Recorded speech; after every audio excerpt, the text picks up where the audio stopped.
De acordo com as contas nacionais do segundo trimestre deste ano e os sinais recentes da indústria no terceiro trimestre, a economia do país vai bem e encetou um processo de recuperação surpreendentemente vigoroso. Ainda não tinha dado por isso? É natural, porque estes factos reportam-se ao Brasil. A construção e o imobiliário em particular vivem aí um bom momento. Em abril, o Governo Federal lançou o programa Minha Casa Minha Vida, que prevê a construção de 1 milhão de fogos para as famílias de menores rendimentos. Grande parte dessas habitações será entregue em 2011 e apenas uma parte residual ficará para entrega em 2012. Com o apoio do sistema financeiro ao programa, as famílias com um rendimento inferior a 10 salários mínimos nacionais têm facilidades no acesso ao financiamento para a compra de habitação. Como resultado do programa Minha Casa Minha Vida e da redução da carga tributária decidida pelo governo brasileiro, as empresas de construção civil, que tiveram resultados negativos entre o quarto trimestre de 2008 e o primeiro de 2009, apresentam agora crescimentos operacionais e percentuais muito relevantes. E em Portugal, que situação se vive no mercado imobiliário em todas as suas vertentes? Habitação, turismo, comércio. Que expectativas têm os profissionais desta área de negócios e da indústria da construção quanto ao seu futuro mais próximo? Como olham para este setor os portugueses a quem a Constituição confere o direito a uma habitação condigna? Junto de quem tem opinião formada, o Panorama Imobiliário quis saber o que pode fazer o governo recém-empossado para ajudar a relançar a indústria da construção e combater a crise que atingiu o mercado imobiliário. O governo, na verdade, não pode fazer muito. Aliás, nota-se que, mas os empresários podem, eu já vou falar nisso, nota-se que nas campanhas eleitorais agora, nas 3 eleições, nos debates, nas entrevistas, e nem no gato fazedor, ninguém falou no imobiliário nem no turismo, quando não há nenhum setor que reúna uma maior parcela de empregos do que esse. E por quê? Porque eles não têm ideias do que podem fazer. Mas muitos dos portugueses e portuguesas com quem falamos não estão de acordo com o empresário que lançou o turismo de qualidade no Algarve e entendem que o governo pode e deve fazer algo no domínio da habitação. Eu acho que ele devia facilitar a vida aos casais mais novos, visto que os empregos ganham relativamente pouco.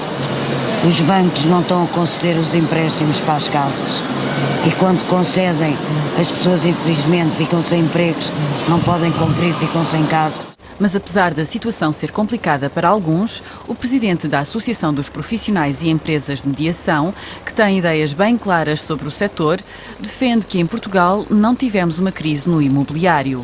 Nós em Portugal nunca tivemos uma crise imobiliária, nós tivemos uma crise financeira e o setor imobiliário apanhou como todos os setores. E nesta conjuntura, como vivem os portugueses?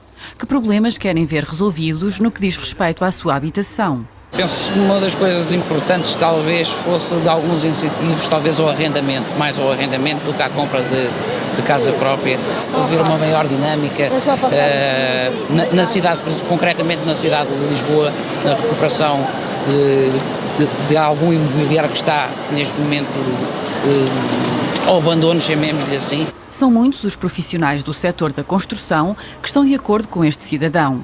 O bastonário da Ordem dos Engenheiros, por exemplo, não é a primeira vez que nos manifesta esta mesma opinião. O problema da reabilitação urbana, penso que é mesmo aquele que pode ter um efeito mais amplo, pequenas e médias empresas e em todas as cidades, que é o da reabilitação urbana. E, portanto, penso que temos de fazer aqui um conjunto de intervenções das grandes obras públicas, mas também daqueles que exigem intervenções de iniciativa privada. Sem isso, eu julgo que é muito difícil nós conseguirmos pôr o país na linha que precisamos em termos de economia. Nós temos um património imobiliário de muito valor que precisa ser recuperado.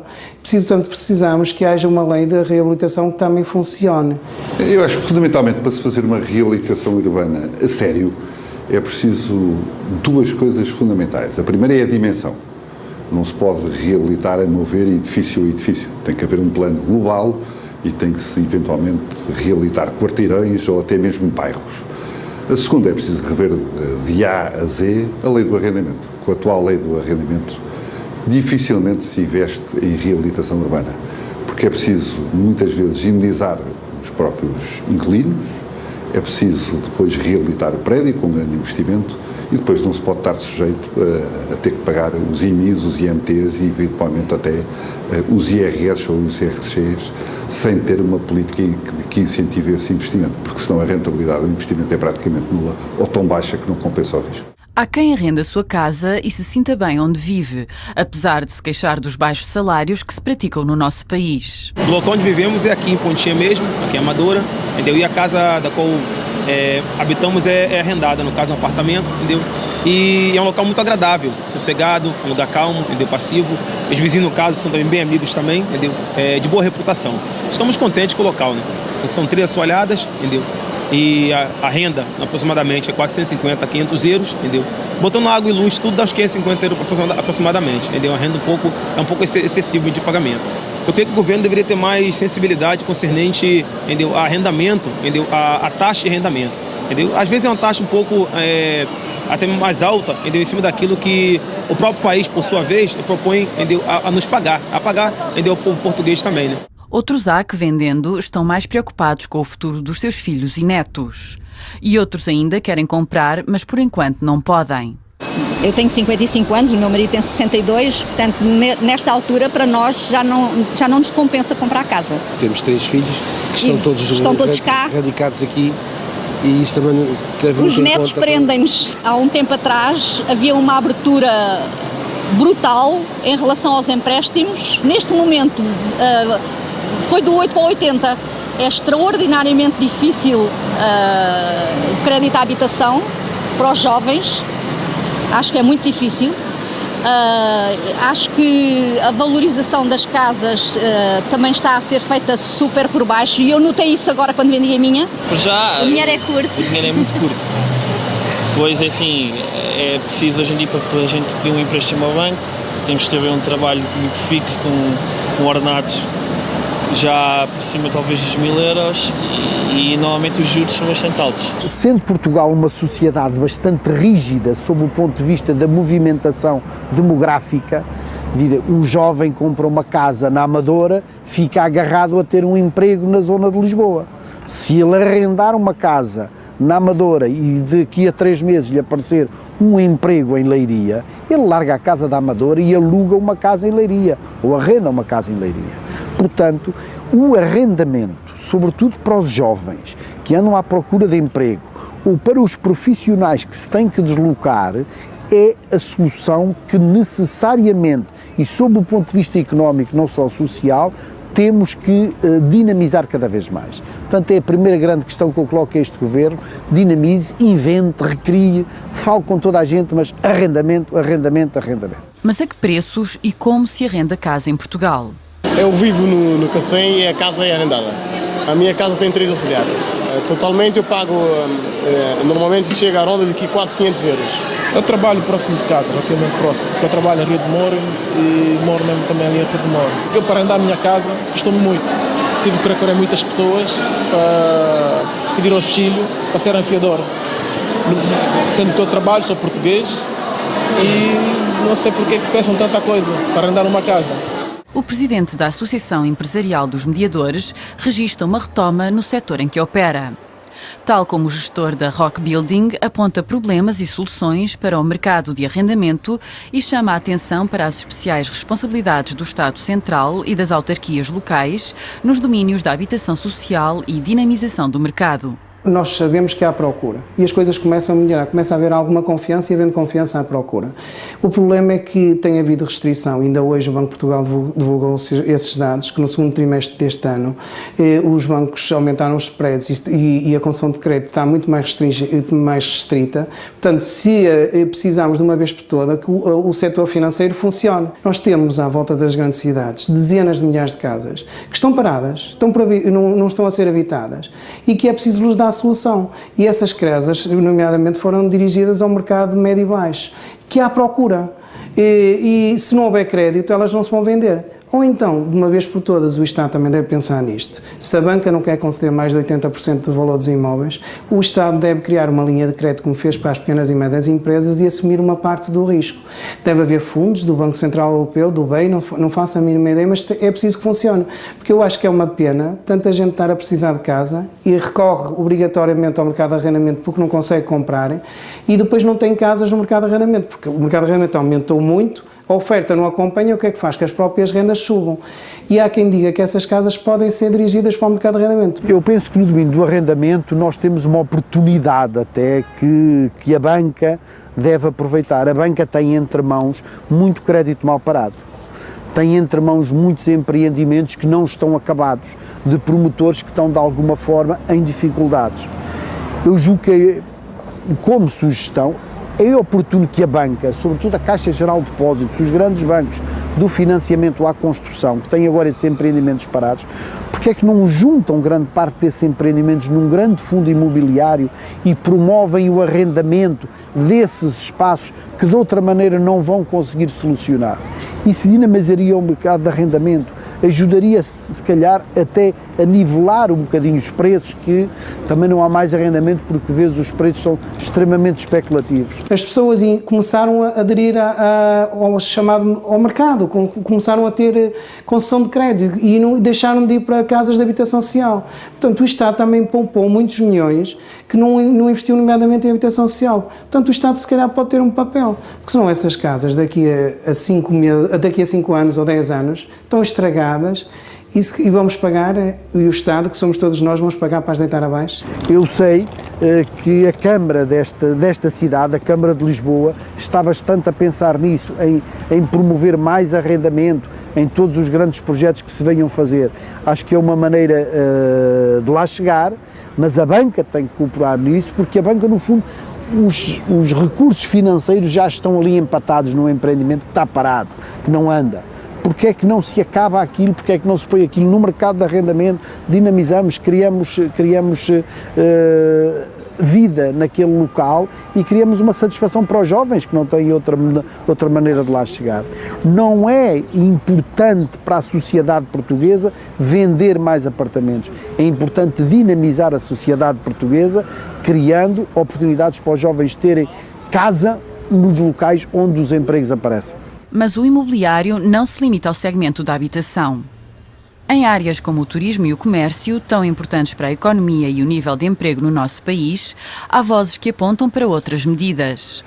Trata-se de aliviar a carga fiscal para introduzir mais dinamismo no mercado. Devem existir medidas, sobretudo ao nível da revisão do Código do IMI, do IMT, que já estão no programa deste novo governo, que podem ser decisivas para o futuro do turismo residencial no Algarve. Há medidas que o governo efetivamente podia tomar, nomeadamente na área fiscal, que eu penso que seriam muito importantes. Portanto, há determinado tipo de impostos ou de taxas em Portugal, que, na minha opinião, como é o caso do imposto de selo e o IMT, que são efetivamente impostos que não são aceleradores do negócio e da economia e, portanto, numa altura destas de um abrandamento substancial da atividade económica, poder-se naturalmente tomar medidas no sentido de reduzir o nível desses impostos ou até, conjunturalmente, durante um período de 1 ano ou 2 anos, eliminá-los do mercado. Luís Lima, o dirigente das empresas e profissionais que no imobiliário têm por missão aproximar a oferta da procura, sabe bem para que lado pende o mercado nas economias modernas. Os tempos em que a oferta mandava no mercado, esses tempos já passaram. Hoje em dia o mercado, e no futuro será sempre assim, será dominado pela procura. Portanto, qualquer promotor que queira construir, hoje em dia tem que ter muito cuidado, tem que construir um produto que tem que saber de antemão que ele vai ter procura. O gestor da Chamartin Imobiliária, uma empresa que tem uma forte posição nos grandes espaços comerciais com a marca Dolce Vita, concorda com o presidente da APMIP. Quisemos saber se acredita que nos próximos tempos a oferta destes espaços vai continuar a aumentar. Numa situação, efetivamente, em que não se assiste ao crescimento da economia, em que há um abrandamento nomeadamente do consumo, e do investimento público e do investimento privado nas diferentes componentes, efetivamente, neste momento, não acredito que possam nascer muitos mais metros comerciais, muitos mais metros quadrados de áreas comerciais no mercado. Mas as potencialidades de crescimento do mercado imobiliário não se limitam de forma alguma à pequena dimensão do nosso país. Oxalá sejamos capazes de ultrapassar. Estive na Rússia, estive na Alemanha e estive na Inglaterra a falar sobre Portugal e a apresentar um painel sobre Portugal em cada um desses países. E na última reunião da Confederação eu falei que me senti que eu devia estar acompanhado pelos promotores, pelos construtores. Nós temos um problema em Portugal, que é um problema, enfim, que talvez não caiba nessa entrevista, que os portugueses não gostam muito de vender. Os portugueses não se sentem confortáveis vendendo, quer dizer, eles gostam mais de vender, que comprem, que as pessoas comprem. Bom, essa fase tem que ser superada, nós temos que sair a vender. Temos que sair a vender, nós temos que nos estruturar, nos organizar em conjunto, ainda que com produtos individualizados, para vendermos ao investidor e ao consumidor. Nós, junto da Associação de Turismo do Algarve, que tem como responsabilidade a promoção externa da região, a promoção nos principais mercados internacionais, estamos também a equacionar a forma de promover melhor, ou melhor, ter um pacote promocional da oferta do turismo residencial na região. Não tem sido feito muito no passado, estamos agora a equacionar também, e para isso necessitamos também do esforço dos privados, para enquadrar no âmbito da promoção externa do Algarve também o produto de turismo residencial, que é um produto muito importante para a região. E a quem compete promover o imobiliário nacional junto de investidores e consumidores estrangeiros? O Estado e os privados. Nós temos que ir à frente e fazer o que é preciso. E o Estado tem que nos apoiar, porque o Estado precisa urgentemente de investimento estrangeiro. Eu penso que o maior problema que nós temos na promoção do imobiliário, seja turístico ou não, é que as empresas são pequenas. Quer dizer, isto é um setor onde não há grandes empresas, onde não há massa crítica muito grande e, portanto, a promoção do setor é individualizada e não tem grande impacto. Aonde o governo poderia ajudar, justamente porque as empresas não têm massa crítica, eu penso, quando as pessoas esperam que o governo faça a promoção, sempre entendi que era um erro. Era um erro porque não nós é que temos que vender o nosso produto e o governo muitas vezes nem sabe como deve vendê-lo, mas o que o governo pode fazer é financiar. Não fazê-las ele, mas financiar e garantir empréstimos para que as empresas façam publicidade, não é? Isso aqui eu acho que seria a melhor maneira, em vez de ser o governo a fazer as campanhas, os empresários fazer a campanha, e quanto maior a união, quanto maior o grupo que fizer as campanhas, maior o grau de financiamento. Isso é que eu acho que seria uma coisa muito positiva. Nos últimos anos, o Governo, e a meu ver bem, tem apostado muito na área do turismo e também tem apostado nas plataformas logísticas.